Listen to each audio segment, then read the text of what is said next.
Hello and welcome to Custom Gamer. My name is Daz and this is the show where we talk about level design while playing cool maps. Today we're playing a Quake map from 2005 by Necros. It is called Crescendo of Dreams. And it's a pretty interesting map to look at. It's fairly small but intricately woven. And the Doom theme doesn't just extend to the visuals in the map, it's got some pretty interesting gameplay ramifications as well, which we'll talk about as we get into it. So enjoy and let's go and have a look. Okay, so this is actually a 2-map pack. The second map is called Surmounting Doom, and it's essentially just a giant arena battle to finish off the map. Fairly small, but very cool fight nonetheless. Well, let's talk about the first map, shall we? We've got this beautiful skybox. It creates this great contrast between the greens of the map, and you've got this giant orange skybox overhead. It looks really fantastic. Now this map is very heavily Doom influenced, like I mentioned in the intro. You've got lots of enemies being used as turrets, which you're seeing here. There's a Hell Knight. I don't know what the exact name of this enemy is. It's a special one from the Quoth mod, which is required to play this map. Check the description below the video for download links. But enemies are used like this all over this map as turrets, where they're kind of stuck on a small platform or raised area, and they'll just rain down projectiles on you while you're fighting other enemies, typically melee enemies. So this central area here acts as a hub with many doors going off in different directions, most of which are locked at the beginning. So you're always coming back to this room once you've activated flints like this, or grabbed keys. Now the first set of buttons you have to press both spawn one of these menaces for you to kill. So it starts off fairly easy. You can use the tower in the centre to block line of sight. These skull doors are opened much later in the map. That's our 2 buttons pressed, so we can now go through the door in the centre. Another interesting thing about the hub design of this map is that it's fairly similar to a recent map, Horde of Zendar, in that you have to collect different blue keys and take them to doors in order to open them. The issue with this map doing this is that it's possible to pick up 2 silver keys at the same time, which obviously you can't do in Quake. It will just stay on the ground until you use the one you're carrying, which I feel like is a bit of a oversight in the map design. Now, while it may be possible to do this in Zendar as well, it never actually occurred to me, because there's always a door nearby to a silver key to actually use it on. I feel like it was designed slightly better in Zendar. I never really like it when you can't pick up a silver key. It always feels like the game is slightly broken when you can't pick something up for an arbitrary reason, like you can only carry one of them. Especially in Quake, it just doesn't quite feel right.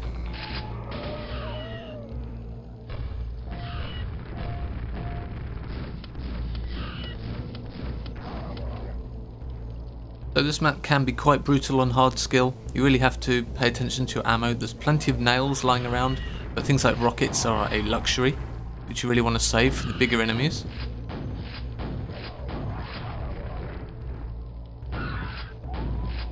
There's a lot of instances of enemies just kind of sitting off in the distance that don't aggro until you get closer. I really dislike it when I see this in Quake, because it feels like the enemies are just ignoring you and waiting for the player to turn up. It really doesn't feel natural at all.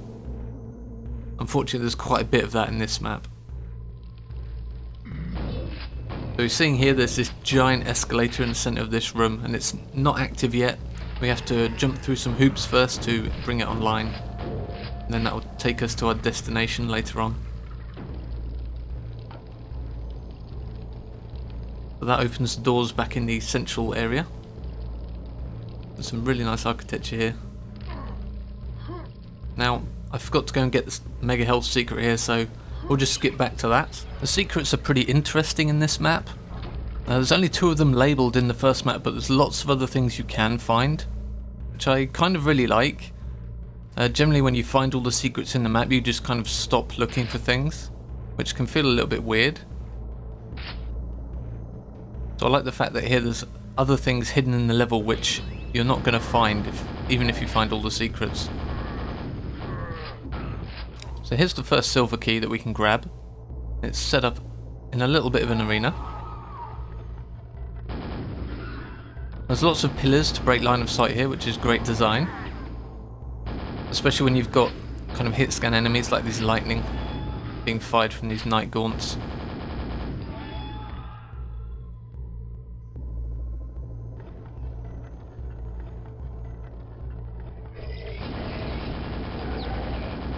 I think I moved off that teleport pad a little bit too quickly because I was really wanting to telefrag these guys, but it just didn't happen.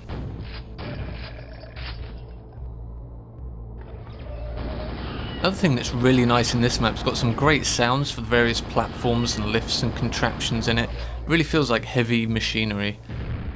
Just through the use of custom sounds and a little bit of screen shake when you activate things. It's really, really nicely done.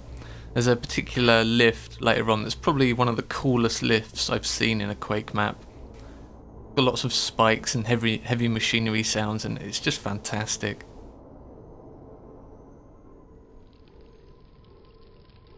Now we can go through the other skull door. Now this is the area where I should have gone to a silver key door and unlocked it before going in here, because this is where the other silver key is. I feel like perhaps if you had to go to a silver key door first and press a button to open up this area to grab the other silver key, this problem could have been solved. It is kind of nice having the option about which silver key you want to go for first. I do like that. It's just a shame you can't pick up both at the same time.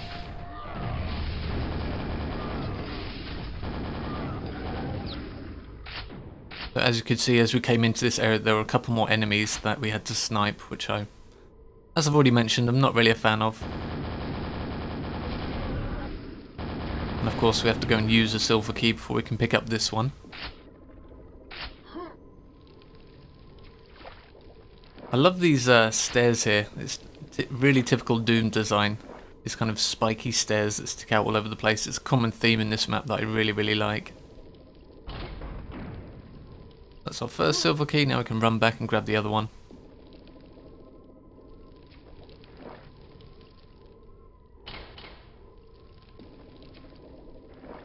Maybe this problem also could have been solved by just having a silver and a gold key here instead.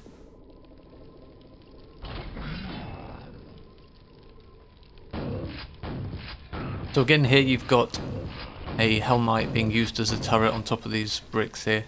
He can't get off, so you have to go in there to fight him. A cool little fight.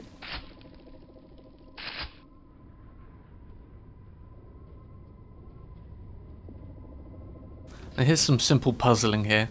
So each of these buttons on the ground activates these contraptions you're seeing spinning on the sides here. They'll stay active for a couple of seconds, and they're shown to be active by firing lightning through them. And what you have to do is just activate them both at the same time, and then when both lightning fields are active, you can press the button in the center to open the door at the far end of the room. Which of course has got something utterly nasty hiding behind it. Wouldn't have it any other way.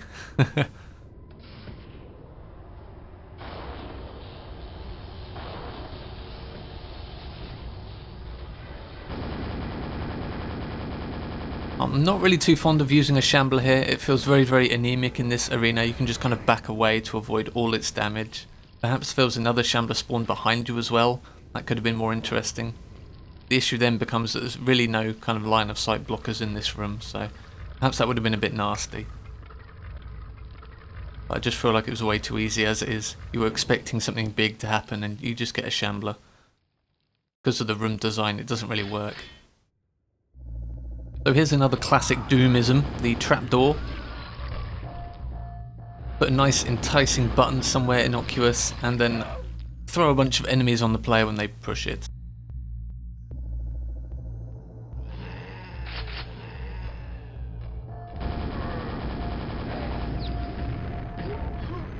This area is a prelude to where we hit the first button to activate the huge dais that we were at earlier. This area is fairly cool. You get like a slow trickle of knights start teleporting in on top of this mega health. And it slowly gets faster and faster until there's absolutely tons of them. I really like the presentation here.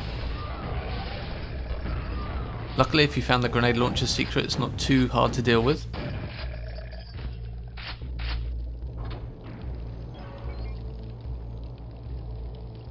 That opens the door to go upstairs.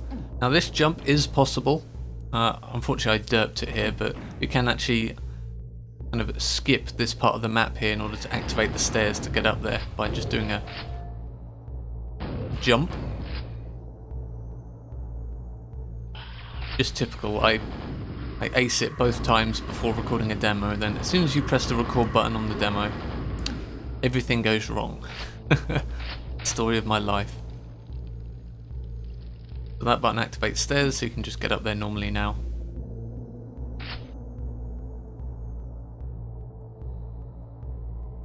Here's where you see the giant machinery under the dais. Now this is an area that has a secret in it. You can see a teleporter there. I don't know how you get down here. I've looked and looked and looked and I just can't find a way down here. So I'm guessing there is a way. There must be something down there which is really cool. But I haven't found it. There's actually a clip brush there to stop you going through. I don't really like.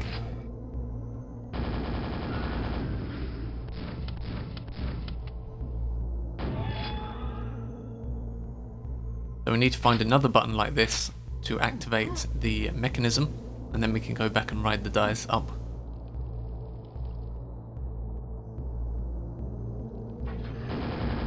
There's a little bit of backtracking here. Luckily there's a few extra enemies to keep us busy.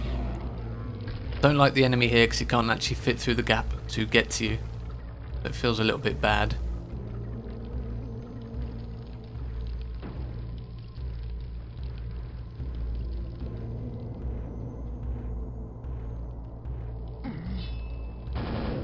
I do like some of the rock work here. That looks pretty cool. It's a shame it wasn't extended to fill the entire room.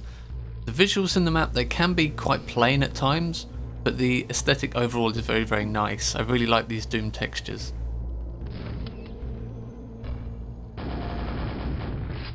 Just a shame the map wasn't a little more detailed. It's only in a couple of areas you really notice it. And most of the areas look fine, but there's a couple which just do feel very, very boxy. Like these corridors here are a great example of that.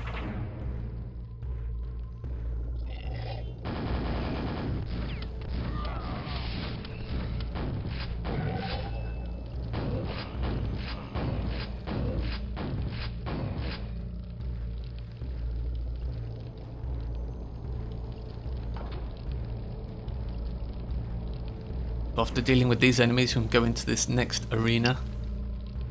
And again, you've got all these pillars up in the air, so you should be expecting right about now that enemies are going to appear on these somehow. And you'd be absolutely right. It's a pretty cool arena, lots of room to move around, lots of stuff to break line of sight using these pillars. You're kind of playing a dance of death at all times in this arena, where if you're near the pillars, you're probably going to get hit by these guys' fireballs, but you can use them as cover from other enemies. There's a lot of interesting choices players can make here, which is what makes a great arena, I think.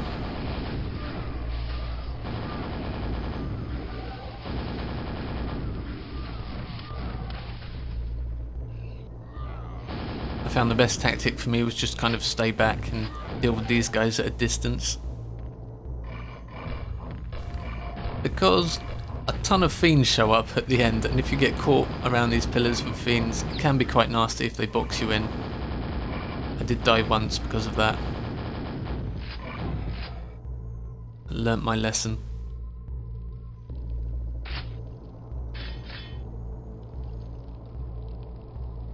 So this next part feels a little bit strange. You can drop down below here in order to progress. But there's a giant clip brush in this water volume here, so you can't actually go down there. It feels really, really weird. Don't really like that at all. It's a great view you get, the vista is fantastic, but I think it does break the gameplay a little bit by having giant clip brushes in open terrain like that. I really dislike that kind of stuff. Now this is really nasty. This is a fairly egregious example of back spawning. So you aggro the shambler, and as soon as you do that, this guy comes in behind you as well. Really mess up your day.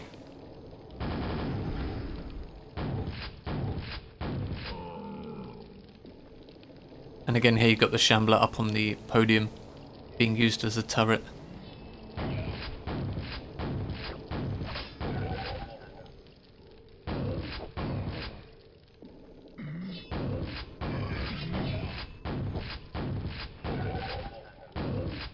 I have to deal with these guys. I don't really like the multiple teleporting in front of you. It feels a little bit weird. I think I'd rather have them kind of teleport in out of sight and then run around corners at you. Sock did a great job with this on Horde of Zendar. You barely ever see enemies teleporting in directly in front of you on that map, so it feels very, very natural. Especially the arena in the garden where you pick up the quad damage in that map. Enemies are literally jumping out of the woodwork at you. You never actually see any teleport, but they're jumping out of window ledges and from windows and coming from around corners. It feels really, really cool.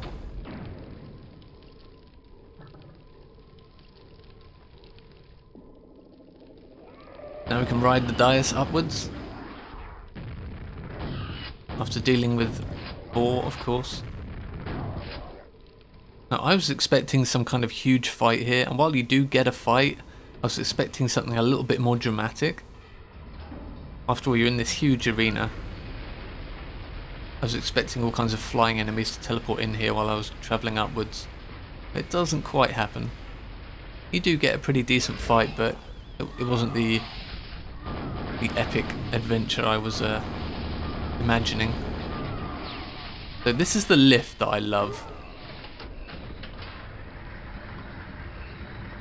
Just got these fantastic sound effects. All these spikes moving around. It's great.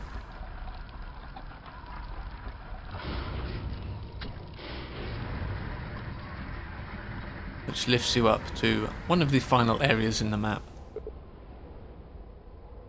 Now again here you can see some enemies off in the distance which haven't aggroed yet. I'm guessing they're here more for kind of visual aesthetic more than anything. They're kind of being used as gargoyles here, which looks really cool, but I still don't really like it from a gameplay perspective. The player here just ends up sniping them off with either a super nail gun or, you know, a shotgun or something. It can get very, very tedious shooting them like this. So I think I'm actually going to speed up this bit of footage here.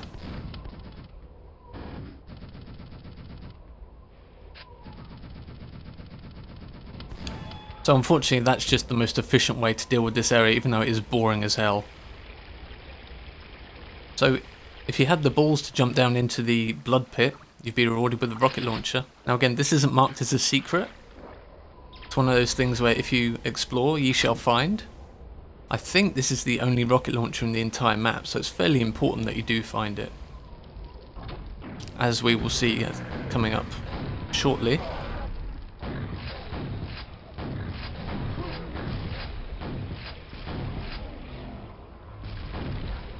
I really like the use of monster jumps here. I wasn't really expecting this guy to jump down onto the road here. It almost caught me by surprise. I was kind of taken aback slightly, didn't know what to do for a second. That was very, very cool. I always think that monster jumps are something that can be used really, really interestingly, just by decent placement of them. You can really catch players off guard because they don't expect Quake enemies to jump around like that normally. We get a nice overhead view of this area. It looks absolutely beautiful. I love it. And again, you've got all the diamond shapes, which are classic Doom. Now we get into the final arena map, complete with eerie music and ambient drones. Now I love this arena. I love the presentation of it. The whole area spins around, various pillars raise up. It's very, very obvious you're going to be having a big battle here. I really, really like the abstract nature of it as well. So many games, arenas are kind of looked down upon as being cheesy these days almost. Or you have to hide the fact that it's an arena, but I love the fact that with Quake you can just do an arena and it feels completely natural.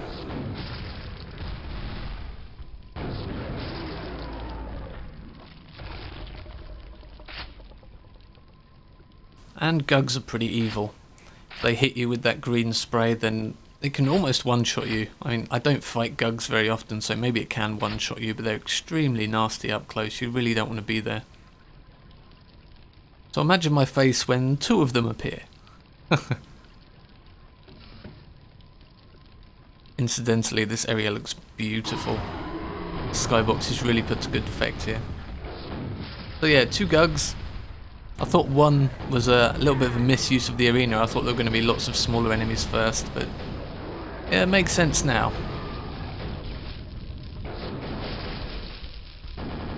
Luckily the plasma cannon is completely overpowered and can make fairly short work of them. I imagine if you get boxed in a corner here, you're going to have a really bad day.